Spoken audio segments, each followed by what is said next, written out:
அந்த இருண்ட ரகசியம், அந்த துரோகத்தின் கதை. நீ இதை செய்தே ஆக வேண்டும் பாயல். நீ உண்மையிலேயே என்னை நேசித்தால் நான் சொல்வதை கேட்டுத்தான் ஆக வேண்டும். நள்ளிரவின் இருளில் என் கணவர் ரஞ்சித்தின் குரல் ஒரு விஷப்பாம்பை போல என் காதுகளில் விழுந்தது. நான் திகைப்புடன் அவனது குளிர்ந்த முகத்தை பார்த்தேன். ரஞ்சித், நீங்கள் சுயநினைவில்தான் இருக்கிறீர்களா? என்ன பேசுகிறீர்கள்? நமன் என் கொழுந்தன். அவன் என் தம்பியைப் போன்றவன். அவன் மீது இப்படிப்பட்ட ஒரு கேவலமான பழியை நான் எப்படி சுமத்த முடியும்? நான் சொல்லி முடிப்பதற்குள் ரஞ்சித் என் பேச்சை இடைமறித்தான். அவனது கண்களில் ஒரு விசித்திரமான மின்னல் தெரிந்தது. தம்பியா? அவன் எனக்கு தம்பியே கிடையாது.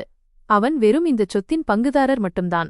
இந்த சொத்து முழுவதற்கும் நான் மட்டும்தான் உரிமையாளன். அப்பாவின் தொழிலை நான் கவனித்துக் கொள்கிறேன். ஆனால் அவன் எதுவுமே செய்யாமல் பாதியை பிரித்துக் கொண்டு போவதா? இதை நான் ஒருபோதும் அனுமதிக்க மாட்டேன். ஆனால் இதனால் என் பெயர் கெட்டுப்போகுமே. மாமா என்ன நினைப்பார்? நான் பயத்தில் நடுங்கிக் கொண்டிருந்தேன். ஒன்றுமாகாது. அவன் என் தோள்களை பிடித்து உலுக்கினான். நான் சொல்வதை மட்டும் செய். ஒருமுறை அப்பா அவனை சொத்திலிருந்து துரத்திவிட்டால் பார், இந்த வீடு, இந்த செல்வமெல்லாம் நமக்கே சொந்தமாகும். நமக்கு மட்டும். அவனது கடைசி வார்த்தைகள் என் மனதில் பேராசை எனும் நெருப்புப் பொறியை ஏற்றியது. ஆனால் அதே சமயம் ஒரு பயமும் குடிகொண்டது. என் பெயர் பாயல். நான் ஒரு ஏழை தொழிலாளியின் மகள். நாங்கள் 6 உடன் பிறந்தவர்கள். எனக்கு 5 சகோதரிகள், ஒரே ஒரு அண்ணன். என் அண்ணன் திருமணமான உடனேயே எங்களை விட்டு பிரிந்து சென்றுவிட்டான். அவன் ஒருமுறை கூட எங்களை திரும்பி பார்க்கவில்லை. 5 பெண் பிள்ளைகளின் பொறுப்பு என் அப்பாவின் மீது இருந்தது. அவர் பகல் இரவாக உழைத்தார். ஆனால் வயது முதிர்வு மற்றும் உடல்நிலை சரியில்லாத காரணத்தால் எங்களை காப்பாற்றுவது அவருக்கு கடினமாக இருந்தது. அப்பா மெல்ல மெல்ல என் அக்காக்களுக்கு திருமணம் செய்து வைத்தார். தான் அனுபவித்த வறுமையை தன் மகள்கள் அனுபவிக்கக் கூடாது என்பதற்காக அவர்கள் நல்ல வசதியான வீடுகளுக்கு செல்ல வேண்டும் என்பதில் அவர் உறுதியாக இருந்தார். நான் கடைசிப் பெண். நான் வாலிப வயதை எட்டியபோது அப்பாவின் கவலை இன்னும் அதிகரித்தது. எனக்கொரு நல்ல வரன் அமைய வேண்டும் என்று அவர் இரவு நேரங்களில் கடவுளிடம் பிரார்த்தனை செய்வார். அப்படிப்பட்ட சூழலில் என் அப்பாவின் நண்பர் ராஜேஷ் அங்கிள் என் வாழ்க்கையில் ஒரு தேவதூதனைப் போல வந்தார். ராஜேஷ் அங்கிளின் மனைவி இறந்துவிட்டார். அவருக்கு ரஞ்சித் மற்றும் நமன் என 2 மகன்கள் இருந்தனர். அங்கிள் தன் 2 மகன்களையும் மிகுந்த செல்லமாக வளர்த்திருந்தார். கடவுள் அவர்களுக்கு அனைத்தையும் கொடுத்திருந்தார். சந்தையில் பல கடைகள், 2-3 வீடுகள் மற்றும் நகருக்கு வெளியே பெரிய நிலங்கள் என வசதியாக இருந்தார்கள். ஒருநாள் அவர் நேராக எங்கள் வீட்டிற்கு வந்து தன் மூத்த மகன் ரஞ்சித்திற்கு என்னை பெண் கேட்டார். அப்பாவுக்கு லாட்டரி அடித்தது போல இருந்தது. தனக்கு தெரிந்த இடத்திலேயே, அதுவும் இவ்வளவு பெரிய இடத்தில் சம்பந்தம் கிடைப்பதை பார்த்து அவர் மகிழ்ச்சியில் துள்ளினார். உண்மையைச் சொல்லப்போனால் நானும் மகிழ்ச்சியாகவே இருந்தேன். அங்கிளின் மூத்த மகன் ரஞ்சித்தை எனக்கு சிறுவயதிலிருந்தே பிடிக்கும். நான் அங்கிள் வீட்டிற்கு செல்லும்போதெல்லாம் என் கண்கள் அவனையே தேடும். அவன்தான் என் முதல் மற்றும் கடைசி காதல். என் மௌனமான காதல் ஒரு நாள் நிஜமாகும் என்று நான் நினைத்துக்கூட பார்க்கவில்லை. திருமண தேதி குறிக்கப்பட்டது. நான் ரஞ்சித்தின் மனைவியாக அங்கிளின் ஆடம்பரமான வீட்டிற்கு வந்தேன். வீட்டிற்குள் நுழைந்ததும் இப்போது என் மாமனாராக இருக்கும் அங்கிள் என் கைகளை பிடித்துச் சொன்னார், மகளே, இன்று முதல் இந்த வீடு உன்னுடையது. என் மனைவி மறைந்த பிறகு இந்த வீட்டிற்கு ஒரு பெண்ணின் தேவை இருந்தது. உன்னைவிடச் சிறந்தவர் யாரும் இருக்க முடியாது. அவர் வீட்டின் அனைத்து பொறுப்புகளையும் என்னிடம் ஒப்படைத்தார். அந்த வீட்டின் ஒரே பெண் நான்தான். என் கணவர் ரஞ்சித் மட்டுமல்லாமல் என் மாமனார் மற்றும் கொழுந்தன் நமனையும் நான் கண்ணும் கருத்துமாக பார்த்து கொண்டேன். நமன் என்னை விட வயதில் சிறியவன், மிகவும் புத்திசாலி. அவன் எப்போதும் படிப்பிலேயே மூழ்கியிருப்பான். அவன் என்னிடம் பேசும்போதெல்லாம் அவன் கண்கள் எப்போதும் தரை நோக்கியே இருக்கும். நான் அந்த வீட்டை ஒரு சொர்க்கமாக மாற்றியிருந்தேன். அனைவரையும் மகிழ்ச்சியாக வைத்திருப்பதன் மூலம் என் கணவரின் இதயத்தை வென்றுவிடலாம் என்று நினைத்தேன். நான் ரஞ்சித்தை அளவு கடந்து நேசித்தேன். அவன் பெரும்பாலும் நள்ளிரவு வரை வேலை செய்வான். ஆனால் அவன் வராமல் நான் சாப்பிட மாட்டேன். தினமும் அவனுக்காக காத்திருப்பேன். ஆனால் ரஞ்சித்தின் அணுகுமுறை எப்போதும் குளிராகவே இருந்தது. அவன் என்னிடம் குறைவாகவே பேசுவான். பெரும்பாலும் என் அருகில் அமருவதை தவிர்ப்பான். நான் இதை புகாராகச் சொன்னால் அவன் தன்னை நேசிப்பதாக கூறுவான். வேலைப்பளு காரணமாக அமைதியாக இருப்பதாக சமாதானப்படுத்துவான். அவன் என்னை நேசிக்கிறான் என்று கேட்பதே எனக்கு போதுமானதாக இருந்தது. அவன் காதலில் நான் பைத்தியமாக இருந்தேன். அந்த காதலில்தான் நான் அனைவரையும் கவனித்துக் கொண்டேன். அங்கிள் ஒவ்வொரு மாதமும் என் செலவிற்கு தனியாக பணம் கொடுப்பார். ரஞ்சித்தும் நல்ல வேலையில் இருந்தான். எனக்கு எதற்கும் குறைவில்லை. நான் என் வாழ்க்கையை மிகவும் மகிழ்ச்சியாக கழித்துக் கொண்டிருந்தேன். என் அதிர்ஷ்டத்தை எண்ணி பெருமைப்பட்டேன். பிறகு ஒரு நாள் அங்கிள் என்னிடம் நமனுக்கு திருமணம் செய்து வைப்பது பற்றி யோசிப்பதாகச் சொன்னார். வீட்டில் மற்றொரு மருமகள் வந்தால் எனக்கு உதவியாக இருக்கும் என்று அவர் விரும்பினார். இதைக் கேட்டு நான் மகிழ்ச்சி அடைந்தேன். ஆனால் அதே இரவில் ரஞ்சித் என் மனதில் விஷத்தை கலக்கத் தொடங்கினான். அவன் என்னிடம் வந்து, பாயல், அப்பாவின் இந்த தொழில் முழுவதையும் நான் உருவாக்கினேன் என்பது உனக்கு தெரியுமா? சந்தையில் இருக்கும் அத்தனை கடைகளும் எனது கடின உழைப்பால் வாங்கப்பட்டவை என்றான். நான் சொன்னேன், அதில் என்ன தவறு இருக்கிறது? நீங்கள் உங்கள் அப்பாவுக்கு உதவியாக இருந்திருக்கிறீர்கள். அவன் என் பேச்சை காது கொடுத்து கேட்காமல், நமனுக்கும் சமமான பங்கை கொடுக்க வேண்டும் என்று அப்பா விரும்புகிறார். ஏனென்றால் எல்லா சொத்துக்களும் அப்பா பெயரில் உள்ளன. அதனால் 2 மகன்களுக்கும் சரிசமமாக பிரிக்கப்படும் என்றான். நான் சாதாரணமாகச் சொன்னேன், அது நல்லதுதானே ரஞ்சித்? அப்பாவின் சொத்து 2 மகன்களுக்கும் சமமாக பகிரப்பட வேண்டும். என் வார்த்தையை கேட்டதும் அவனது முகம் கோபத்தில் சிவந்தது. அவன் சொன்னான், பார் பைத்தியமே, இதெல்லாம் நமக்கே கிடைத்தால் நம் குழந்தைகளின் எதிர்காலம் எவ்வளவு நன்றாக இருக்கும் என்று யோசி. நாளை நமக்கு குழந்தைகள் பிறப்பார்கள். அத்தனை செல்வமும் நம்மிடம் இருந்தால் அவர்கள் வாழ்க்கை சிறப்பாக இருக்கும். அதோடு இதையெல்லாம் நான் சம்பாதித்தேன். நமன் வெறும் படிப்பிலேயே காலத்தை கழித்தான். அவன் வேலைக்கு வந்து 2 நாட்கள் கூட ஆகவில்லை. அவனுக்கு இதில் எந்த உரிமையும் கிடையாது. எனக்கு இது மிகவும் தவறாக தோன்றியது. நான் சொன்னேன், ஆனால் ரஞ்சித் அங்கிளின் சொத்து 2 மகன்களுக்கும் சமமாக பிரிக்கப்பட வேண்டும் என்று நான் நினைக்கிறேன். இல்லையெனில் அது அநீதியாகிவிடும். நான் இவ்வளவுதான் சொன்னேன். அவன் கொதித்தெழுந்தான். நீ ஒரு முட்டாள் பெண். உனக்கு உன்னைப் பற்றியும் கவலையில்லை, உன் கணவனைப் பற்றியும் கவலையில்லை. எல்லாம் பிரிந்து போக வேண்டும் என்று நீ விரும்புகிறாயா? பிறகு நம்மிடம் என்ன மிஞ்சும்? நான் நடுத்தருவுக்கு வந்துவிடுவேன். என் கணவர் இப்படி ஆவேசப்படுவதை பார்த்து நான் பயந்து போனேன். நான் உடனே சொன்னேன், இல்லை, நான் அப்படிச் சொல்லவில்லை. நான் சும்மா கேட்டேன். சரி, அங்கிளை எப்படி சம்மதிக்க வைப்பீர்கள்? என் பேச்சில் அவன் மீதுள்ள அக்கறையைக் கண்டு அவனது கண்களில் ஒரு விசித்திரமான வஞ்சகச் சிரிப்பு மின்னியது. அவன் என் அருகில் வந்து மெதுவாகச் சொன்னான், என்னிடம் இதற்கு ஒரு தீர்வு இருக்கிறது. அதை நீ மட்டும்தான் செய்ய முடியும். என் இதயம் ஏதோ தெரியாத பயத்தில் வேகமாக துடிக்கத் தொடங்கியது. நான் நடுங்கும் குரலில் கேட்டேன், உன்னிடம் என்ன தீர்வு இருக்கிறது? அவன் ஒரு குளிர்ந்த புன்னகையுடன் சொன்னான், வேலை சுலபமானது பாயல், கொஞ்சம் துணிச்சல் வேண்டும். நமன் உன்னுடைய கற்புக்கு களங்கம் விளைவிக்க முயன்றான் என்று நீ சொல்ல வேண்டும். இதை கேட்டதும் என் காலடியிலிருந்த பூமி நழுவுவது போல உணர்ந்தேன். நான் சட்டென்று பின்வாங்கி பயத்துடன் சொன்னேன், என்ன சொல்கிறீர்கள் ரஞ்சித்? என்னால் இப்படி செய்ய முடியும்? கடவுளை நினையுங்கள். நமன் என்னை அண்ணியாக அல்ல, மூத்த சகோதரியாக பார்க்கிறான். அவன் ஒருபோதும் என்னை நிமிர்ந்து கூட பார்த்ததில்லை. ரஞ்சித் எரிச்சலுடன் சொன்னான், உன்னிடம் ஒரு வேலையும் ஆகாது. அவன் உன்னை பார்த்தான் என்று நான் எப்போது சொன்னேன்? ஆனால் நீ அப்படிச் சொல்லலாமல்லவா? என் கண்ணீர் நின்றபாடில்லை. நான் சொன்னேன், இதனால் என்ன நடக்கும் ரஞ்சித்? மக்கள் என் மீதுதான் விரல் நீட்டுவார்கள். அங்கிள் என்ன நினைப்பார்? என் பெயர்தான் கெட்டுப்போகும். அவன் என் தோள்களை பிடித்து உலுக்கிக் கொண்டே சொன்னான், யாரும் ஒன்றும் சொல்ல மாட்டார்கள். உன் பெயர் கெடாது. மாறாக இதை வைத்து நான் அப்பாவிடம் சொல்லி நமனை வீட்டிலிருந்து துரத்தச் சொல்வேன். அவனது பங்காக இருக்கும் நிலம், சொத்து அனைத்தும் என் பெயருக்கு வந்துவிடும். அப்பா ஏற்கனவே அவன் மீது கோபமாக இருக்கிறார். கோபத்தில் அவனை சொத்தை விட்டே துரத்திவிடுவார். இவ்வளவு பெரிய பாவத்தை செய்து அவன் பிடிபடும்போது அவனை யார் இங்கே வைத்திருப்பார்கள்? நான் சிறிது நேரம் மௌனமாக இருந்தேன். என் மனதில் பயத்திற்கும் பேராசைக்கும் இடையே போர் நடந்து கொண்டிருந்தது. ஒருபுறம் என் கணவரின் காதல் மற்றும் வசதியான வாழ்க்கை பற்றிய எண்ணம், மறுபுறம் ஒரு அப்பாவி உயிர் மற்றும் என் மனசாட்சி.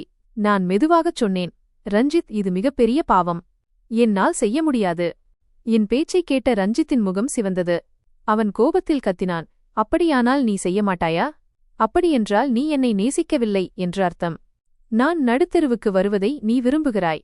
அப்பாவின் செல்லப்பிள்ளையான நமன் பாதி சொத்தை எடுத்துச் செல்வான். இந்த வீட்டின் வேலைக்காக என் இளமையை தொலைத்த நான் வெறும் கையோடு நிற்க வேண்டும். இதையா நீ விரும்புகிறாய்? நான் அழுது கொண்டே சொன்னேன், இல்லை ரஞ்சித், அப்படி சொல்லாதீர்கள், நான் உங்களை உயிராக நேசிக்கிறேன். அவன் சொன்னான், அப்படியானால் நீ என்னுடையவள் என்பதை நிரூபி. இன்று நான் சொல்வதை கேட்கவில்லை என்றால் என்னை நீ என்றென்றைக்கும் இழந்துவிட்டாய் என்று அர்த்தம். என் எதிர்காலத்திற்காக ஒரு சிறு தியாகத்தை செய்ய முடியாத பெண்ணை நான் என்னுடன் வைத்துக்கொள்ள மாட்டேன். இதைக் கேட்டதும் என் மூச்சு நின்றுவிடும் போலிருந்தது. நான் உடைந்து போயிருந்தேன். ரஞ்சித் என்னை கட்டியணைத்து என் கண்ணீரை துடைத்துக் கொண்டே சொன்னான், பாயல் கேள், ஒருமுறை மட்டும் இந்த வேலையைச் செய்துவிடு. அதற்குப் பிறகு அப்பா அவனை வீட்டிலிருந்து துரத்திவிடுவார். அதன் பிறகு நீ, நான், நம் மகிழ்ச்சியான வாழ்க்கை மட்டும்தான். யோசித்துப்பார், நம் குழந்தைகள் எவ்வளவு ஒரு வசதியான வாழ்க்கையை வாழ்வார்கள் என்று. ரஞ்சித்தின் வார்த்தை ஜாலத்தில் நான் மெல்ல மெல்ல சிக்கிக் கொண்டிருந்தேன். அவனது பேச்சு, அவனது காதல் மற்றும் செல்வத்தின் மீதான பேராசை ஆகியவை என் மனதை அழுத்தத் தொடங்கின. நான் விம்மிக்கொண்டே கேட்டேன், ஆனால் அங்கிள் என் பேச்சை நம்புவாரா? ரஞ்சித்தின் முகத்தில் ஒரு தந்திரமான புன்னகை அரும்பியது. அவன் சொன்னான், அவர் என்னைவிட உன்னைத்தான் அதிகமாக நம்புகிறார். உன்னை தன் சொந்த மகளாகவே கருதுகிறார். நீ அழுது கொண்டே அவரிடம் இந்த விஷயத்தை சொல்லும்போது அவருக்கு ஒரு நிமிடம் கூட சந்தேகம் வராது. எப்படியும் நமனின் படிப்பு மற்றும் வேலையில் அவனுக்கு இருக்கும் மந்தமான போக்கை பார்த்து அப்பா ஏற்கனவே எரிச்சலில் இருக்கிறார். இந்த பழியை கேட்டால் அவர் ஆத்திரத்தில் கொதித்து விடுவார். அவன் என் முகத்தை தன் கைகளில் ஏந்திச் சொன்னான். கடைசியாக கேட்கிறேன் பாயல். ஒன்று, நமது அந்தஸ்து மிக்க ஆடம்பர வாழ்க்கை அல்லது எனது அழிவு. நினைவில் வைத்துக்கொள், நான் அழிந்து போனால் உன்னையும் என்னுடன் வைத்திருக்க மாட்டேன். அவனது இந்த வார்த்தை எனக்கு மரணத்திற்கு சமமாக இருந்தது. நான் கண்களை மூடிக்கொண்டேன். எனக்குள் இருந்த மனசாட்சி இறந்துவிட்டது போல உணர்ந்தேன். நடுங்கும் குரலில் சொன்னேன், சரி ரஞ்சித், நீங்கள் சொன்னபடியே செய்கிறேன். அவன் புன்னகைத்தான். எனக்கு தெரியும் நீ மறுக்க மாட்டாய் என்று. இப்போது சொல்வதைக் கேள், என்ன செய்ய வேண்டும் என்று. நாளை மதியம் நான் வேண்டுமென்றே வீட்டை விட்டு வெளியே செல்வேன். அப்பா தன் அறையில் ஓய்வெடுத்துக் கொண்டிருப்பார். அப்போது நீ ஏதோ ஒரு சாக்கு சொல்லி நமனை உன் அறைக்கு வரவழைக்க வேண்டும். எனது மற்றும் நமனின் வாழ்க்கையை என்றென்றும் மாற்றப்போகும் அந்த முழு திட்டத்தையும் அவன் எனக்கு விளக்கினான். மறுநாள் மதியம் என் வாழ்க்கையின் மிக கனமான மதியமாக இருந்தது. காலையிலிருந்தே என் இதயம் ஒரு விசித்திரமான பயத்தில் துடித்துக் கொண்டிருந்தது. காலை உணவு மேசையில் ரஞ்சித் மிகவும் சாதாரணமாகவே நடந்து கொண்டான். ஆனால் கிளம்பும்போது என் காதருகே வந்து மெதுவாகச் சொன்னான், நினைவிருக்கட்டும் பாயல், இன்றைய நாள்தான் நம் விதியை தீர்மானிக்கும். அப்பா தன் அறையில் இருக்கிறார், சாப்பிட்ட பிறகு அவர் ஓய்வெடுப்பார். நமன் கீழே படிப்பு அறையில் ஸ்டடி ரூம் இருக்கிறான். நான் 1 மணி நேரம் வெளியே செல்கிறேன். இதுதான் சரியான நேரம். எந்த தப்பும் நடந்துவிடக்கூடாது. நான் தலையாட்டினேன். ஆனால் பயத்தினால் என் தொண்டை வறண்டு போயிருந்தது. நான் சொன்னேன், ரஞ்சித், எனக்கு மிகவும் பயமாக இருக்கிறது. ஒருவேளை அங்கிள் என் பேச்சை நம்பவில்லை என்றால் என்ன செய்வது? அவனது கண்களில் ஒரு குளிர்ந்த மின்னல் தெரிந்தது. அவர் நம்புவார், ஏனென்றால் நீ அவருக்கு மகள் போன்றவள். ஆனால் நீ அழுவதை மட்டும் சரியாக செய்ய வேண்டும் என்று கிண்டலாக சொல்லிவிட்டு அவன் வீட்டிலிருந்து கிளம்பினான். நான் என்னை நானே தேற்றிக் கொண்டேன்.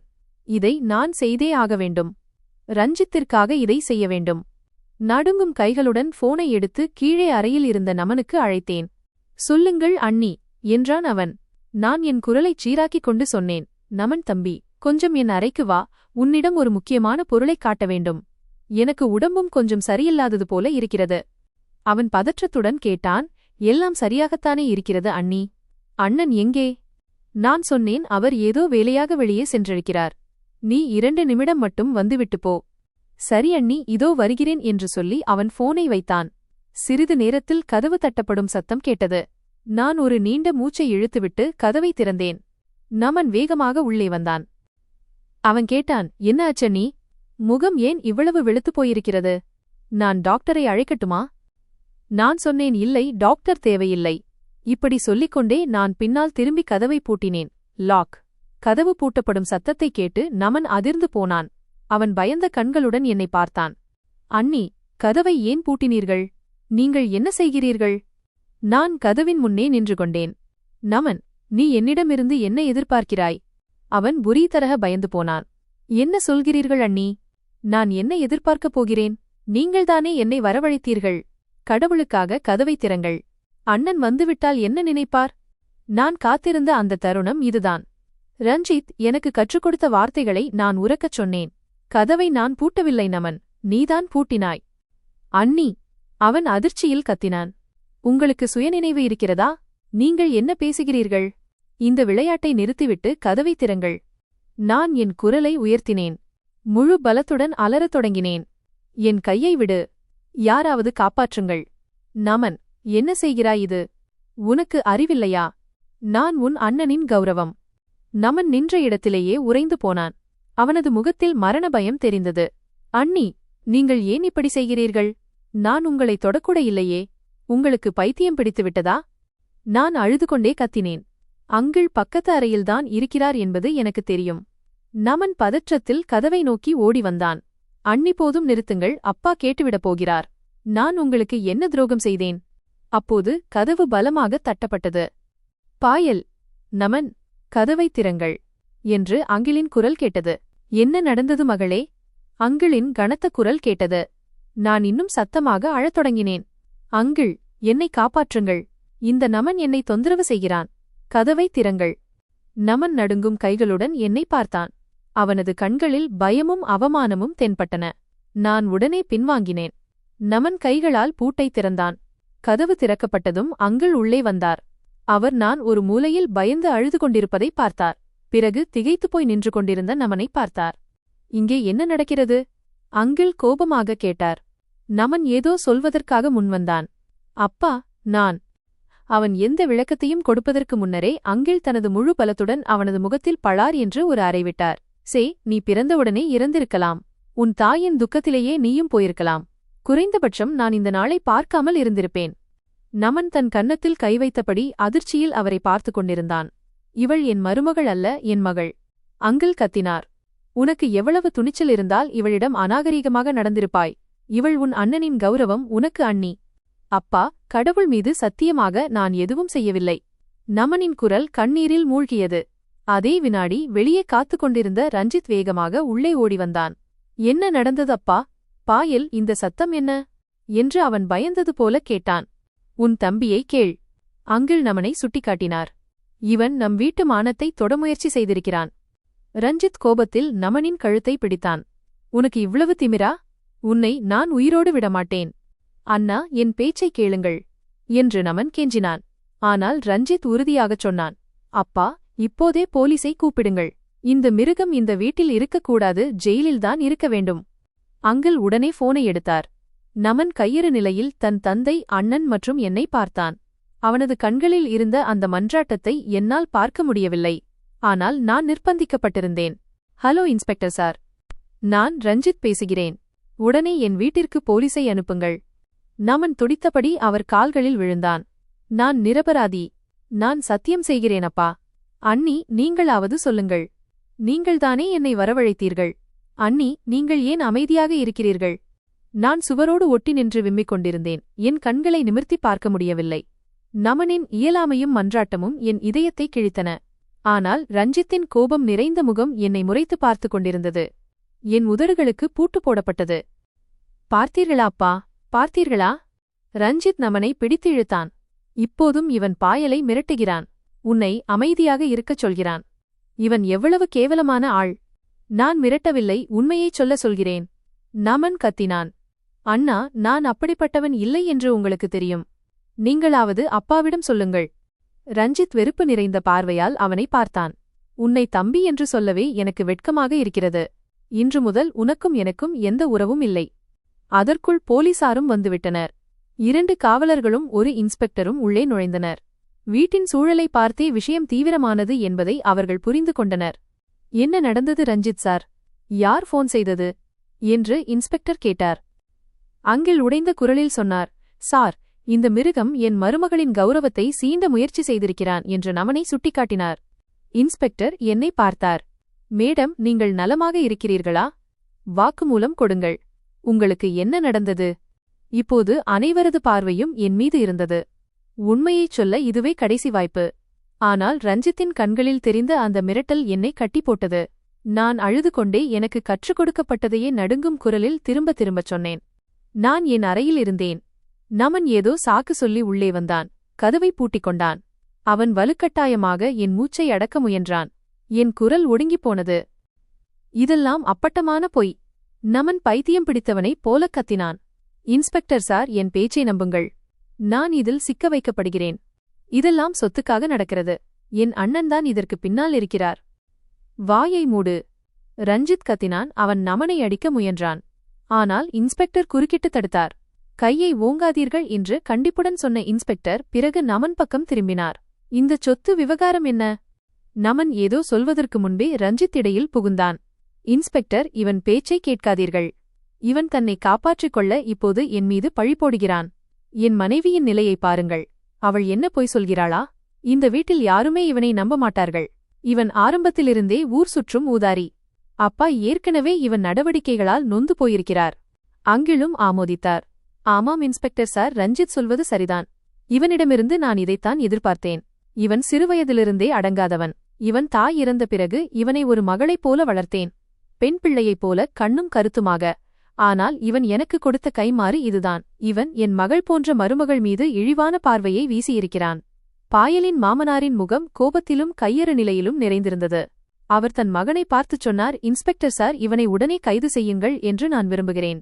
என் மருமகளை வன்கொடுமை செய்ய முயன்றதாக இவன் மீது நான் வழக்கு தொடர விரும்புகிறேன். இவனுக்கு கடுமையான தண்டனை கிடைக்க வேண்டும்.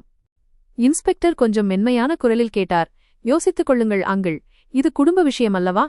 இனி இது குடும்ப விஷயமல்ல. ரஞ்சித் கர்ஜித்தான். இது எங்கள் கௌரவம் சம்பந்தப்பட்ட விஷயம். இவனை இங்கிருந்து அழைத்துச் செல்லுங்கள். இவனது நிழல் கூட இனி இந்த வீட்டில் விழக்கூடாது. காவலர்கள் நமனின் கைகளில் விலங்கு மாட்டினார்கள். அவன் கடைசி முறையாக என்னை பார்த்தான். அவனது கண்களில் கோபமில்லை, மாறாக ஒரு ஆழமான வலியும் ஒரு கேள்வியும் மட்டுமே இருந்தது. ஏன் அண்ணி? ஒரே ஒரு முறை சொல்லிவிடுங்கள். ஏன் இப்படி செய்தீர்கள்? நான் தலையை குனிந்து கொண்டேன். போலீசார் அவனை இழுத்துச் சென்றனர். அங்கிள் சோபாவில் நிலைகுலைந்து விழுந்தார். அவர் தன் தலையை பிடித்துக் கொண்டார். எல்லாம் முடிந்துவிட்டது. என் கௌரவம், என் மரியாதை எல்லாம் மண்ணோடு மண்ணாகிவிட்டது. ரஞ்சித் அவர் தோளில் கை வைத்தான். இல்லையப்பா, ஒன்றும் முடியவில்லை. நீங்கள் தைரியமாக இருங்கள். அந்த அசிங்கமான மனிதனிடமிருந்து விடுதலை கிடைத்தது நல்லதுதான். பாயல், போ. அப்பாவுக்கு தண்ணீர் கொண்டு வா. நான் மெல்ல எழுந்தேன். என் மாமனார் என் மீது எந்த பழியும் சுமத்தவில்லை. அவரை பொறுத்தவரை நான் ஒரு பாவப்பட்டவள். நமன்தான் குற்றவாளி. அன்று இரவு அங்கிள் மருந்து சாப்பிட்டு உறங்கிய பிறகு ரஞ்சித் என் அறைக்கு வந்தான். அவனது முகத்தில் ஒரு நிம்மதி தெரிந்தது. நீ அசத்திவிட்டாய் பாயல். அவன் சிரித்துக்கொண்டே சொன்னான். நீ இவ்வளவு நன்றாக நடிப்பா என்று நான் நினைக்கவே இல்லை. ரஞ்சித், நமன் நிரபராதி, நான் அழுது கொண்டே சொன்னேன். நாம் மிகப்பெரிய பாவம் செய்துவிட்டோம். அவன் என் பேச்சை இடைமறித்து என் உதட்டின் மேல் விரல் வைத்தான். பாவமா? என்ன பாவம்? நான் என் உரிமையைத்தான் பெற்றிருக்கிறேன். இனி ஒரே ஒரு வேலைதான் பாக்கி. நாளைக்கே நான் அப்பாவிடம் பேசி நமனைச் சொத்திலிருந்து நீக்கச் சொல்லி அனைத்தையும் என் பெயருக்கு மாற்றச் சொல்வேன். எப்படியும் இப்போது அவருக்கு நான் தானே ஒரே துணை. அவனது கண்களில் தெரிந்த அந்த பேராசை என் உள்ளத்தில் பயத்தை உண்டாக்கியது. நமன் சிறைக்குச் சென்ற பிறகு வீடு நிசப்தமானது. ரஞ்சித்தின் போக்கு முற்றிலுமாக மாறியிருந்தது. இப்போது அவன் என்னிடம் மிகக் குறைவாகவே பேசினான். எப்போதும் தன் அப்பாவைச் சுற்றியே இருந்தான். மெல்ல மெல்ல அவரை மனதளவில் உடைத்துவிட்டான். மறுநாள் வழக்கறிஞர் வந்தார். அனைத்து பத்திரங்களும் தயாராகின. என் மாமனார் நடுங்கும் கைகளுடன் ஒவ்வொரு கையெழுத்தையும் போட்டார். அந்த ஒவ்வொரு கையெழுத்தும் நமனை அனைத்தையும் இழக்கச் செய்தது. ரஞ்சித்தை இந்த வீட்டின் மற்றும் சொத்தின் ஏகபோக உரிமையாளனாக மாற்றியது. அன்று அனைத்தும் ரஞ்சித் பெயருக்கு மாறியதும் அவன் மிகுந்த மகிழ்ச்சியில் இருந்தான். அவன் நேராக என் அறைக்கு வந்தான். நானும் மகிழ்ச்சியாக இருந்தேன். சரி, என் தியாகத்திற்கு பலன் கிடைத்துவிட்டது. இனி அவன் என்னை நேசிப்பான் என்று நினைத்தேன். பாயல், நீ பெரிய காரியம் செய்துவிட்டாய்.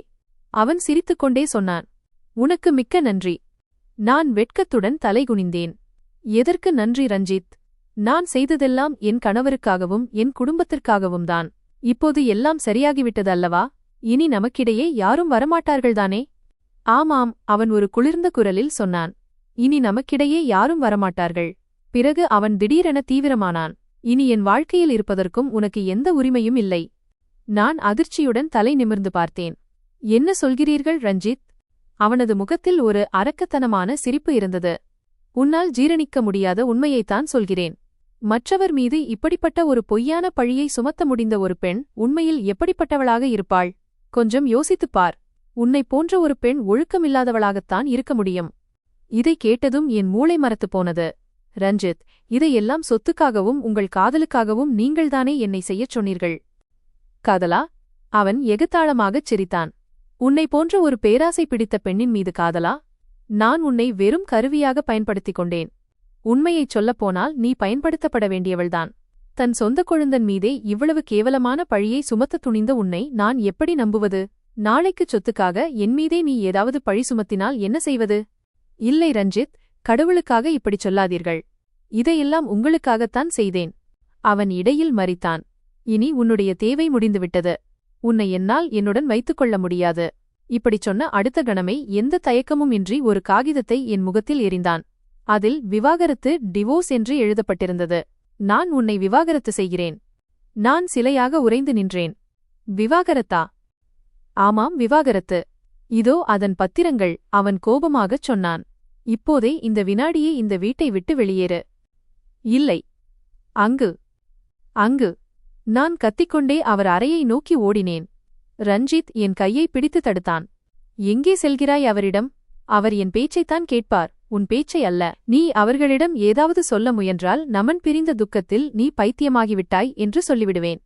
அல்லது அந்த பாவத்தில் நீயும் சரிபாதி பங்குதாரர் என்று சொல்லிவிடுவேன். அப்போது அவர்கள் உன் பேச்சை நம்பவே மாட்டார்கள். அவன் என் கையை பலமாக பிடித்து வீட்டின் நடுவாசல் வரை இழுத்து வந்தான். ரஞ்சித், இப்படி செய்யாதீர்கள். நான் எங்கே போவேன்? எனக்கு யாருமே இல்லையே. நான் அழுது கொண்டிருந்தேன். அவன் கால்களில் விழுந்து கெஞ்சினேன். அவன் கோபத்துடன் சொன்னான், எங்கிருந்து வந்தாயோ அங்கேயே போய்விடு.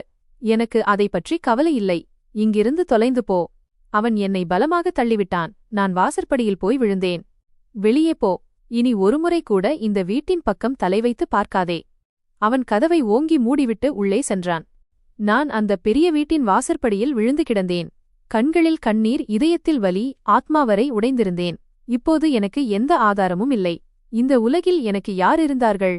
என் துயரத்தை பார்த்து என்னை தழுவிக்கொள்ளும் என் தாய் தந்தையர் எப்போதோ இறந்துவிட்டார்கள். இப்போது எனக்கு இருந்த ஒரே நம்பிக்கை என் அண்ணன் மட்டும்தான். நான் தள்ளாடிக்கொண்டே கண்ணீரை துடைத்துக் கொண்டு என் அண்ணன் வீட்டை நோக்கி நடக்கத் தொடங்கினேன். பல மணி நேரம் நடந்த பிறகு அவனது சிறிய 2 அறைகள் கொண்ட வீட்டை அடைந்தபோது நள்ளிரவாகிவிட்டது. நான் பயத்துடன் கதவை தட்டினேன். என் அண்ணி கதவை திறந்தாள். என்னை இந்த நிலையில் கண்டதும் அவள் அப்படியே திகைத்து நின்றாள். பாயல், இந்த நேரத்தில் எல்லாம் சரியாக இருக்கிறதா? அதற்குள் என் அண்ணனும் வெளியே வந்தான். யார் வந்திருப்பது? ஓ பாயல், உள்ளே வா. என்ன நடந்தது? ரஞ்சித் எங்கே? அங்கிள் நலமாக இருக்கிறாரா? நான் உள்ளே சென்றதும் தரையில் அமர்ந்து கதறி அழுதேன். அண்ணா, எல்லாம் முடிந்துவிட்டது. ரஞ்சித், அவர் என்னை வீட்டை விட்டு துரத்திவிட்டார். விவாகரத்து கொடுத்துவிட்டார். அறையில் சிறிது நேரம் மயான அமைதி நிலவியது. அண்ணி என் அண்ணனை பார்த்தாள். விவாகரத்தா? அண்ணன் வியப்புடன் கேட்டான். ஏன்? என்ன நடந்தது? நிச்சயமாக நீதான் ஏதோ செய்திருப்பாய். இல்லை அண்ணா, நான் விம்மிக்கொண்டே சொன்னேன். கடவுள் மீது சத்தியமாக நான் எதுவும் செய்யவில்லை. அவர் என்னை ஏமாற்றிவிட்டார். என்னிடமிருந்து அனைத்தையும் பிடுங்கிக் கொண்டார். ஏதாவது ஒரு வழி கிடைக்கும் வரை சில நாட்கள் மட்டும் என்னை உங்களுடன் வைத்துக் கொள்ளுங்கள். அண்ணி உடனே சொன்னாள், பார் பாயல், இங்கே எந்த வழியும் பிறக்கப் போவதில்லை. நாங்களே ஏற்கனவே கஷ்டத்தில்தான் இருக்கிறோம். இந்த 2 அறைகளில் எப்படியோ காலத்தை கழிக்கிறோம். இப்போது ஒரு விவாகரத்து பெற்ற பெண் எங்கள் வீட்டில் தங்கியிருப்பது தெரிந்தால் இந்த ஊரே எங்களை தூற்றும். எங்களால் இதையெல்லாம் தாங்க முடியாது. அண்ணி, நீங்கள் என்ன பேசுகிறீர்கள்? நான் இவருடைய தங்கை. நான் அழுது கொண்டே சொன்னேன். அண்ணனின் முகம் கல்லாக மாறியது. திருமணத்திற்குப் பிறகு சகோதரிகள் அந்நியமாகிவிடுகிறார்கள் பாயல். உன் வீடு எதுவோ அதை நீயே அழித்துக் கொண்டாய். இப்போது உன்னை இங்கே வைத்துக்கொண்டு எங்கள் வாழ்க்கையை நாங்கள் அழித்துக் கொள்ள முடியாது. அண்ணா, கடவுளுக்காக. நான் அவன் கால்களில் விழுந்தேன். என்னை வெளியே துரத்திவிடாதீர்கள். நான் எங்கே போவேன்? அவன் சொன்னான், அது என் பிரச்சனை இல்லை. பிறகு அவன் என் கையை பிடித்து இழுத்து வீட்டை விட்டு வெளியே தள்ளினான். இங்கிருந்து போ. இனி வராதே. விவாகரத்து பெற்ற பெண்ணுக்கு இங்கே இடமில்லை. எங்கிருந்து வந்தாயோ அங்கேயே போ. நான் அண்ணா என்று கத்தி கதறினேன். ஆனால் அவன் என் முகத்திலேயே கதவை சாத்தினான். இப்போது நான் உண்மையாகவே நடுத்தெருவில் நின்றேன். இருண்ட இரவில் நடைபாதையில் அமர்ந்து அழுது கொண்டிருந்தேன். எனக்கு நமனின் நினைவு வந்தது.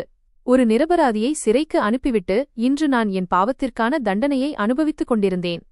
காலை விடிந்ததும் எனக்கு என் சகோதரிகளின் நினைவு வந்தது. என் அப்பா அடிக்கடி சொல்வார், நான் என் மகள்கள் அனைவரையும் நல்ல இடங்களில் கட்டிக் கொடுத்திருக்கிறேன் என்று. அவர்கள் எனக்கு நிச்சயம் உதவுவார்கள் என்று நினைத்தேன். நான் முதலில் என் பெரிய அக்காவின் வீட்டிற்குச் சென்றேன். அவள் என்னை பார்த்ததும் புன்னகைத்தாள். வா பாயல், வந்து உட்கார். அவள் எனக்கு தேநீர் கொடுத்தாள், தண்ணீர் கொடுத்தாள். நான் தயக்கத்துடன் சொன்னேன், அது ரஞ்சித்தோடு கொஞ்சம் சண்டையாகிவிட்டது. ஒரு 2 நாள் உன்னோடு இருக்க விரும்புகிறேன். ஓ, அதற்கென்ன? தாராளமாக இரு. இதுவும் உன் வீடுதான் என்று அவள் உடனே சொன்னாள். கணவர்கள் கோபத்தில் இப்படித்தான் செய்வார்கள். கோபம் தணிந்ததும் அவரே உன்னை அழைத்துச் செல்ல வருவார். 2 நாட்கள் கழிந்தன. ஆனால் ரஞ்சித் வரவில்லை. இப்போது அக்காவினதும் அவளுடைய கணவனினதும் முகம் மாறத் தொடங்கியது. ஒரு மாலை வேளையில் அக்கா என்னிடம் வந்து கேட்டாள், பாயல், உண்மையைச் சொல். இது வெறும் சண்டைதானா அல்லது வேறு ஏதாவது விவகாரமா? என்னால் இனி பொய் சொல்ல முடியவில்லை. அழுதுவிட்டேன். அவர் எனக்கு விவாகரத்து கொடுத்துவிட்டார். வீட்டை விட்டு துரத்திவிட்டார். விவாகரத்தா? அவள் அதிர்ச்சியில் உறைந்தாள். பிறகு கோபத்துடன் என்னை பார்த்துக் கொண்டிருந்த தன் கணவனை பார்த்தாள். அவள் பயத்துடன் சொன்னாள், பார் பாயல், என் மாமனார் வீட்டினர் மிகவும் கண்டிப்பானவர்கள். விவாகரத்து பெற்ற என் தங்கை இங்கே தங்கியிருப்பது அவர்களுக்கு தெரிந்தால் என் வாழ்க்கையே பாழாகிவிடும். நீ வேறு ஏதாவது இடத்தை தேடிக்கொள். நான் நிர்கதியானேன். அங்கிருந்தும் நான் துரத்தப்பட்டேன். பிறகு மற்ற சகோதரிகளிடம் சென்றேன். ஆனால் யாருமே என்னை சேர்த்துக் கொள்ளவில்லை. அனைவருக்கும் தங்கள் கௌரவம் மற்றும் புகுந்த வீட்டு கோபத்தை பற்றிய பயம் இருந்தது. நான் முற்றிலுமாக தனிமைப்படுத்தப்பட்டேன். ஊர் ஊராக அலைந்து திரிந்தேன். நான் செய்த பாவத்திற்கு கடவுள் எனக்கு தண்டனை கொடுக்கிறார் என்று எனக்கு தோன்றியது. ஒரு மனிதனின் வீடு, அவனது கௌரவம், அவனது வாழ்க்கை என அனைத்தையும் நான் அழித்திருந்தேன். இன்று நானே வீடற்றவளாக, மானமிழந்தவளாக, ஒரு நடைப்பிணமாக மாறியிருந்தேன். சாலைகளே இப்போது எனது தங்குமிடமாகின. எந்த ஒரு மனிதனுக்காக நான் அனைத்தையும் பணயம் வைத்தேனோ அவனே என்னை குப்பை போல வெளியே எறிந்தான். பல நாட்கள் இதே நிலையிலேயே கழிந்தன. இறுதியில் என் தைரியம் உடைந்து போனது. ஒரு கட்டிடத்தின் நிழலில் நான் சோர்ந்து விழுந்தேன். அப்போது எனது பார்வை ஒரு பலகையின் மீது விழுந்தது. அனாதை இல்லத்திற்கு பெண் உதவியாளர் தேவை என்று அதில் எழுதப்பட்டிருந்தது. எனக்குள் எங்கிருந்து தைரியம் வந்தது என்று தெரியவில்லை. நான் மெல்ல எழுந்து அனாதை இல்லத்தின் கதவை தட்டினேன்.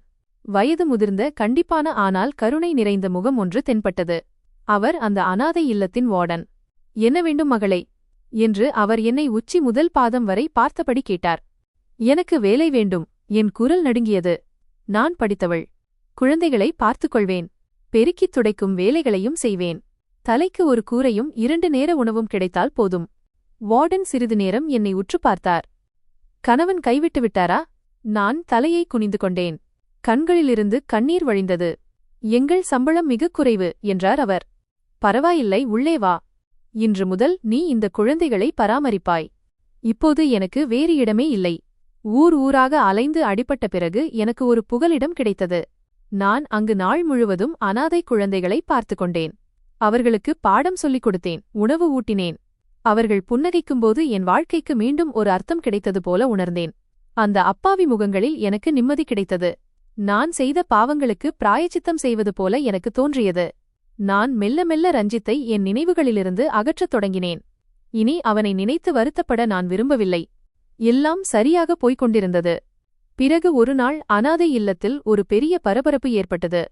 வார்டன் மேடம் காலையிலிருந்தே அனைவருக்கும் அறிவுரைகளை வழங்கிக் கொண்டிருந்தார். பாயல், குழந்தைகளை நன்றாக தயார் செய். இன்று நகரின் மிகப்பெரிய தொழிலதிபர் நமன் அவர்கள் நன்கொடை வழங்க வரப்போகிறார். அவர்தான் நம் அனாதை இல்லத்தின் மிகப்பெரிய உதவியாளர்.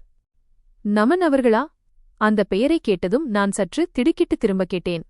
வார்டன் மேடம் சொன்னார், ஆமாம், மிகவும் நல்ல மனிதர். பல ஆண்டுகளுக்கு முன்பு அவரது தந்தை அவரை வீட்டை விட்டு துரத்திவிட்டதாக கேள்விப்பட்டேன். ஆனால் பார், இன்று தனது உழைப்பால் அவர் எந்த நிலைக்கு உயர்ந்திருக்கிறார் என்று. என் இதயம் வேகமாக துடிக்கத் தொடங்கியது. இல்லை, அது அவனாக இருக்காது. இது பெயரில் உள்ள ஒரு தற்செயலான ஒற்றுமையாகத்தான் இருக்கும் என்று என்னை தேற்றிக் கொண்டேன்.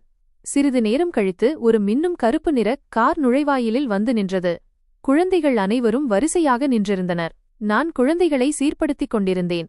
பிறகு ஒரு தூணின் பின்னால் போய் மறைந்து நின்றேன். காரிலிருந்து மிகவும் மிடுக்கான, நேர்த்தியான மற்றும் விலையுயர்ந்த சூட் அணிந்த ஒரு மனிதன் வெளியே வந்தான். அவனை பார்த்ததும் என் காலடியில் பூமி உறைந்து போனது போல இருந்தது. நான் நடுங்கத் தொடங்கினேன். அவன் நமன், என் கொழுந்தன். ஆனால் இப்போது அவன் பழையபடி அந்த பயந்த சுபாவமுள்ள, கூச்சப்படும் நமன் அல்ல. இப்போது அவன் ஒரு பணக்கார, அனுபவம் வாய்ந்த, கம்பீரமான மனிதனாக இருந்தான். அவனை பார்த்ததும் நான் உடனே சுவருக்குப் பின்னால் மறைந்து கொண்டேன். என் இதயம் வெளியே வந்துவிடும் போல துடித்தது. ஆனால் அவனும் என்னை பார்த்துவிட்டான். வார்டன் மேடம் அவனுக்கு அனாதை இல்லத்தை சுற்றி காட்டிக் கொண்டிருந்தார். அவன் என் அருகில் வந்தபோது நான் சட்டென்று என் முகத்தை திருப்பி மறைத்துக் கொண்டேன். இதுதான் பாயல். வார்டன் மேடம் என்னை அறிமுகப்படுத்தினார். குழந்தைகளை மிகவும் நன்றாக பார்த்துக் கொள்கிறார். நமன் அங்கேயே நின்றுவிட்டான். அவன் என்னை மட்டுமே பார்த்துக் கொண்டிருப்பதை என்னால் உணர முடிந்தது. நீங்கள் மறைந்து கொள்ள தேவையில்லை. அவனது கனத்த குரல் என் காதுகளில் விழுந்தது. என்ன செய்வதென்று எனக்கு புரியவில்லை.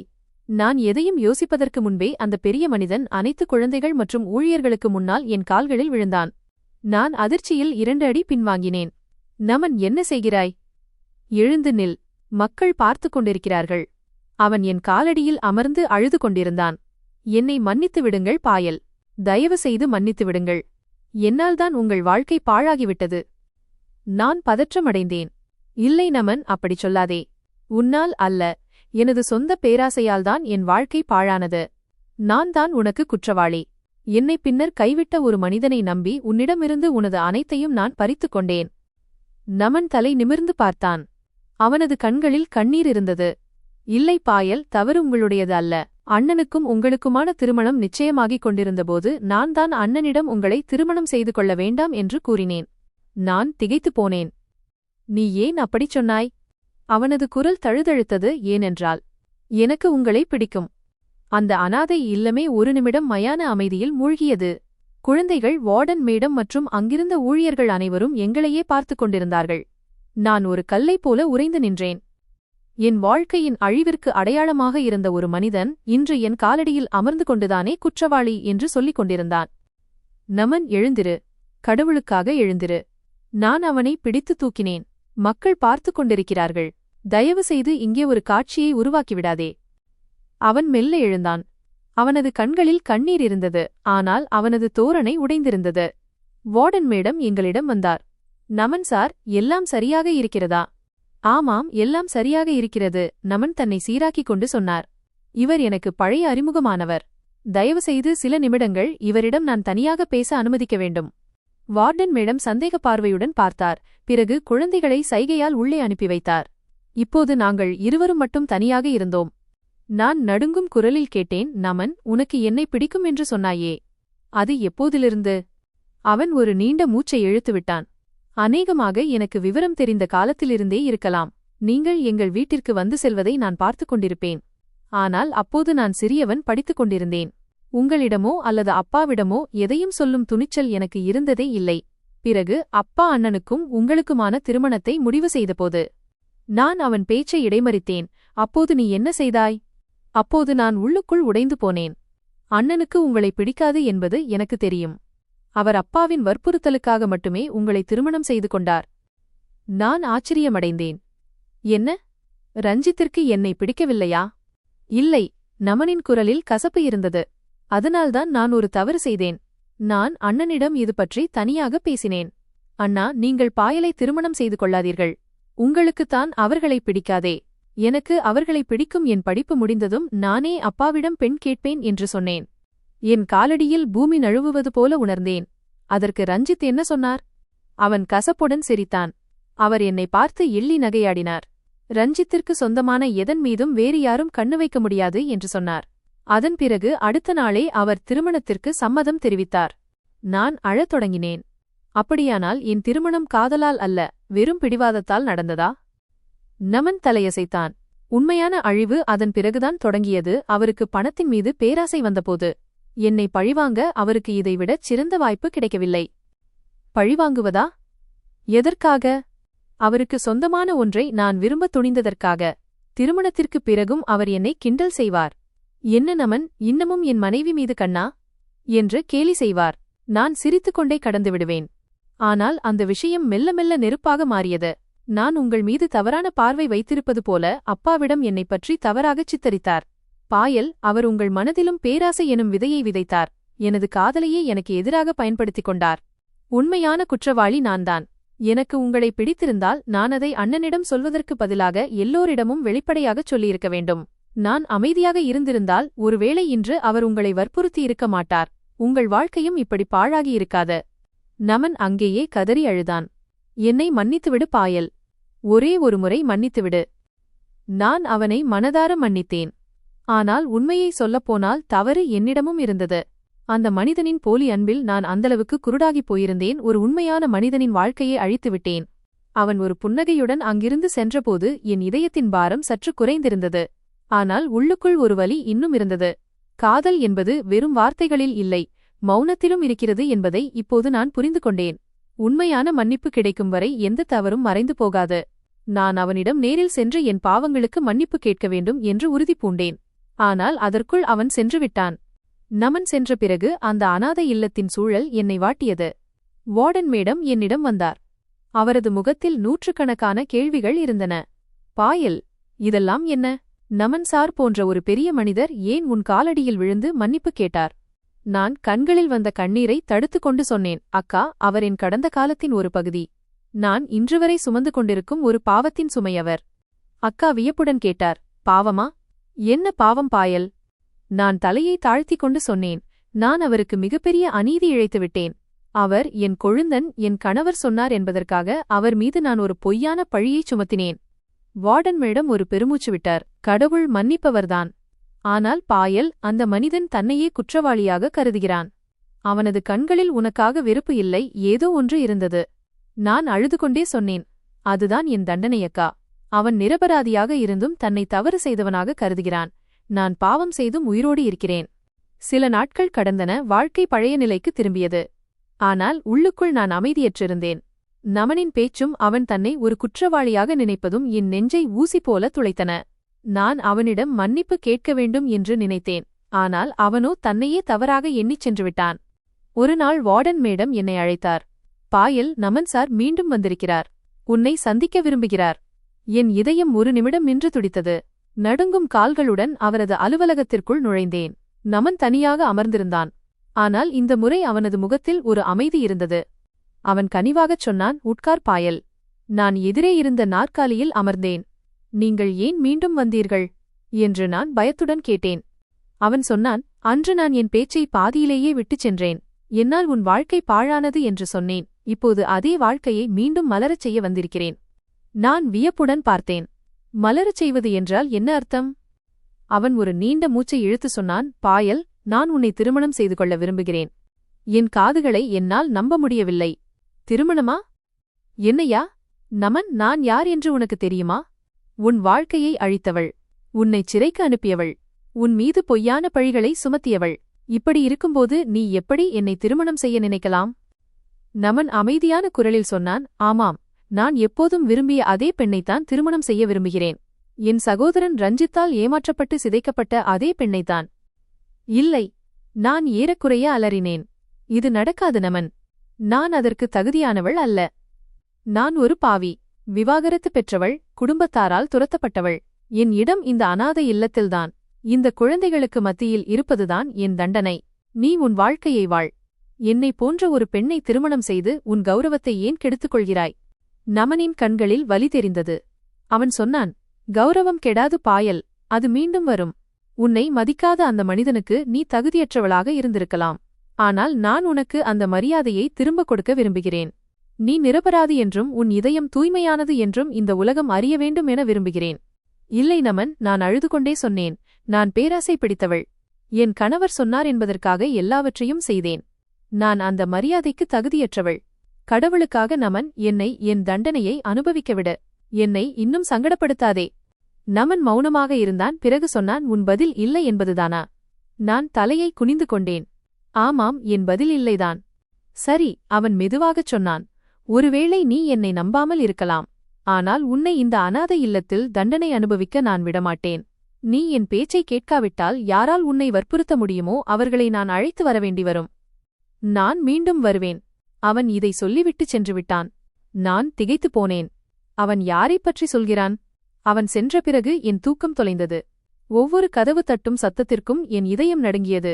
வார்டன் மேடம் என் நிலையைக் கண்டு கேட்டார், பாயல், ஏன் இவ்வளவு பயப்படுகிறாய்? அவன் ஏதாவது சொன்னானா? நான் தலையை குனிந்தேன். மீண்டும் வருவேன் என்று மட்டும் சொன்னான். 3 நாட்கள் கடந்தன. அவன் ஏதோ பரிதாபத்தில் சொல்லிவிட்டுச் சென்றிருப்பான். இனி வரமாட்டான் என்று என்னை தேற்றிக்கொண்டேன். ஆனால் நான் தப்பு கணக்கு போட்டேன். 4வது நாள் மதியம் வார்டன் மேடம் என்னை அழைத்தார். அவரது முகம் தீவிரமாக இருந்தது. நான் அலுவலகத்திற்குச் சென்றபோது அங்கே நமன் இருந்தான். ஆனால் அவன் தனியாக இல்லை. அவனுடன் கோவிலின் தலைமை அர்ச்சகர் மற்றும் அநாதை இல்லக் குழுவின் தலைவரான மரியாதைக்குரிய பெரியவர் ஒருவரும் இருந்தனர். நான் பயத்துடன் உள்ளே சென்றேன். வா மகளே, அர்ச்சகர் கனிவாக சொன்னார். உட்கார். நான் ஒரு மூலையில் அமர்ந்தேன். மகள் பாயல், அவர் சொன்னார். உனக்கு என்ன நடந்தது? உன்னை வைத்து என்ன செய்தார்கள் என்று நமன் எங்களிடம் அனைத்தையும் கூறிவிட்டான். என் கண்களிலிருந்து கண்ணீர் வழிந்தது. ஐயா, நான் மிகப்பெரிய பாவி. எனக்கு மன்னிப்பே கிடைக்காது. அவர் அன்புடன் சொன்னார், மகளே, உண்மையான மனதுடன் பிராயச்சித்தம் தேடும் எவரையும் கடவுள் மன்னிப்பார். நாங்கள் உன்னை குற்றம் சொல்ல வரவில்லை. ஒரு நல்ல காரியத்திற்காக வந்திருக்கிறோம். நமன் உன்னை திருமணம் செய்ய விரும்புவதாகவும் நீ மறுப்பதாகவும் எங்களிடம் கூறினான். நான் அழுதுகொண்டே தலைகுனிந்து அமர்ந்திருந்த நமனை பார்த்தேன். நான் இவருக்கு தகுதியானவள் அல்ல. நான் ஒரு விவாகரத்து பெற்ற அவதூறு சுமத்தப்பட்ட பெண். அமைதி. நமனின் குரல் முதல் முறையாக கண்டிப்புடன் ஒலித்தது. இனி ஒருபோதும் உன்னை அப்படி சொல்லாதே. பிறகு அவன் அர்ச்சகர் பக்கம் திரும்பினான். ஐயா, நான் உங்களை இதற்காகத்தான் அழைத்தேன். பாயலுக்கு புரிய வையுங்கள். தான் செய்யாத ஒரு குற்றத்திற்காக இவள் இந்த அநாதை இல்லத்தில் தண்டனை அனுபவிப்பதை என்னால் பார்க்க முடியாது. என் அண்ணன் இவளை ஏமாற்றினார். இவளது நம்பிக்கையை பயன்படுத்தி சாலையில் வீசினார். தன் கணவனை நம்பியது மட்டும்தானா இவள் செய்த குற்றம்? அர்ச்சகர் என்னை பார்த்தார். மகளே, இந்த பையன் உன்னை திருமணம் செய்து உனக்கு ஒரு கௌரவமான வாழ்க்கையை தர விரும்புகிறான். அவன் உன் கடந்த காலத்தை பார்க்கவில்லை, உன் வருங்காலத்தை பார்க்கிறான். நீ ஏன் மறுக்கிறாய்? மக்கள் என்ன சொல்வார்கள்? இதுதான் எனது கடைசி வாதமாக இருந்தது. இவன் மீது பழி சுமத்திய பெண்ணையே இவன் திருமணம் செய்து கொண்டான் என்று மக்கள் கேலி செய்வார்கள். நான் இவருக்கு இன்னும் அவமானத்தை தேடித்தர விரும்பவில்லை.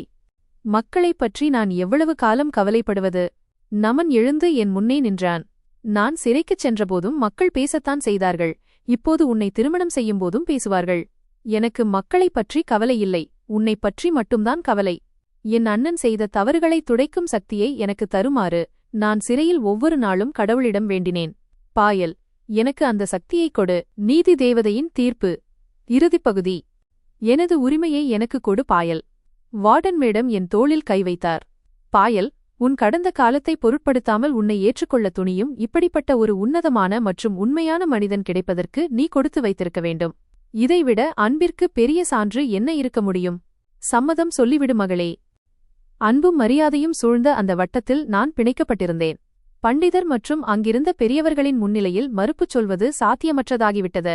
கண்ணீருக்கு மத்தியில் நான் தலைகுனிந்து சம்மதித்தேன். அன்றே மாலை அநாதை இல்லத்தின் முற்றத்தில் பண்டிதர் எனக்கும் நமனுக்கும் திருமணம் செய்து வைத்தார். அநாதை இல்லத்தின் ஊழியர்களே சாட்சிகளாக இருந்தனர்.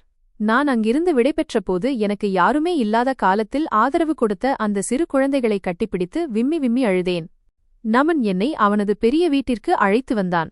அது ரஞ்சித்தின் வீட்டை விட பெரியதாக இருந்தது. சிறையிலிருந்து வந்த பிறகு நான் அப்பாவின் சொத்தில் பங்கு கேட்கவில்லை என்று நமன் கூறினான். நான் பூஜ்ஜியத்திலிருந்து தொடங்கினேன்.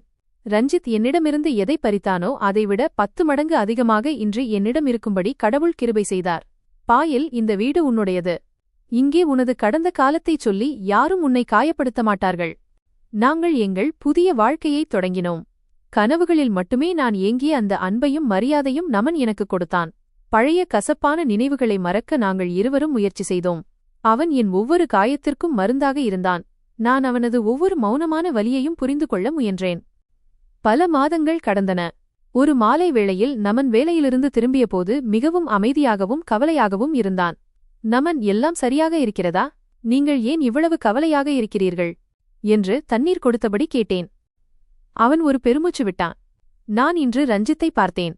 என் கையிலிருந்த கண்ணாடி டம்ளர் கீழே விழப்போனது. எங்கே? எப்படி? சாலையில். நமன் சுருக்கமாக பதிலளித்தான். அதாவது. நான் இழுக்க நமன் தொடர்ந்தான். நான் ஆட்களை வைத்து விசாரித்தேன். சொத்துக்களை பறித்த பிறகு அவன் ஒரு மிகப்பெரிய பணக்கார பெண்ணை திருமணம் செய்திருக்கிறான். ஆனால் அந்த பெண் ஒரு ஏமாற்றுக்காரி. ரஞ்சித்திடமிருந்து கடைகள், வீடுகள், நிலங்கள் என அனைத்தையும் தன் பெயருக்கு மாற்றிக்கொண்டு எல்லாவற்றையும் விற்றுவிட்டு பணத்துடன் வெளிநாட்டிற்கு தப்பியோடிவிட்டாள். அங்கிள், மாமா என்ன ஆனார்? நான் நடுங்கும் குரலில் கேட்டேன். அப்பாவால் அந்த அதிர்ச்சியை தாங்க முடியவில்லை. ரஞ்சித்தின் 2வது மனைவி அவரையும் வீட்டை விட்டு துரத்திவிட்டாள். அவர் சில காலம் முதியோர் இல்லத்தில் தங்கியிருந்தார். அங்கேயே அவர் காலமானார். இதை கேட்டதும் நான் அப்படியே சோபாவில் சாய்ந்தேன். நமன் தொடர்ந்தான். நம்மை நடுத்தெருவிற்கு இழுக்க நினைத்த ரஞ்சித் இன்று அவனே நடுத்தெருவில் நிற்கிறான். முற்றிலும் அழிந்து போய் பிச்சை எடுத்துக் கொண்டிருக்கிறான். அறையில் நிசப்தம் நிலவியது. என் கண்களுக்கு முன்னால் அந்த காட்சிகள் நிழலாடின. ரஞ்சித் என்னை பாவம் செய்ய தூண்டிய அந்த இரவு. நமன்தான் நிரபராதி என்று கதறிய அந்த மதியம். ரஞ்சித் எனக்கு விவாகரத்து கொடுத்து வீட்டை விட்டு துரத்திய அந்த மாலை. வினைய விதைச்சவன் வினைய அறுப்பான். செய்த வினையின் பலன் என்ற வார்த்தைகள் தன்னிச்சையாக என் வாயிலிருந்து வந்தன. பேராசையினால் அவன் எங்களிடமிருந்து அனைத்தையும் பறித்தான். அதே பேராசை இன்று அவனிடம் இருந்த அனைத்தையும் தின்றுவிட்டது. நமன் என் அருகில் வந்து அமர்ந்து என் கையை பிடித்துக் கொண்டான். பாயல், கடவுளின் நீதி வழங்கப்படுவதற்கு தாமதமாகலாம், ஆனால் அது நிச்சயம் கிடைக்கும். அவன் பணத்திற்காக உறவுகளை தியாகம் செய்தான். இறுதியில் பணமும் இல்லை, உறவுகளும் இல்லை. நான் நமனின் தோளில் தலை சாய்த்துக் கொண்டேன். என் இதயத்தின் கடைசி பாரமும் இறங்கியது. அன்பு என்பது வெறும் வெற்று வாக்குறுதிகள் அல்ல. இக்கட்டான காலத்தில் கௌரவத்தையும் நம்பிக்கையையும் காப்பாற்றுவதுதான் என்பதை நான் உணர்ந்தேன். ரஞ்சித் என்னை ஏமாற்றினான். ஆனால் நான் யாருடைய வாழ்க்கையை பாழாக்கினேனோ அந்த நமன் எனக்கு புது வாழ்வு கொடுத்தான். பொய் மற்றும் பேராசையின் மேல் கட்டப்பட்ட கட்டிடம் எவ்வளவு உயரமாக இருந்தாலும் ஒரு நாள் அது இடிந்து விழும்.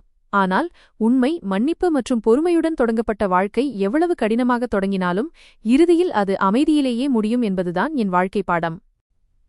குறிப்பு: நட்சத்திரக்குறி. இந்த கதை முற்றிலும் கற்பனையானது. இதில் வரும் நபர்கள், இடங்கள் அல்லது சம்பவங்கள் எவருடனும் அல்லது எதனுடனும் தொடர்புடையவை அல்ல. இதன் நோக்கம் பொழுதுபோக்கு மற்றும் படிப்பினையை வழங்குவது மட்டுமே. இந்த கதை உங்களுக்கு பிடித்திருந்தால் கருத்துக்களை பகிரவும், லைக் செய்யவும். மேலும் பல சுவாரஸ்யமான கதைகளுக்கு என்னுடன் இணைந்திருங்கள். நன்றி.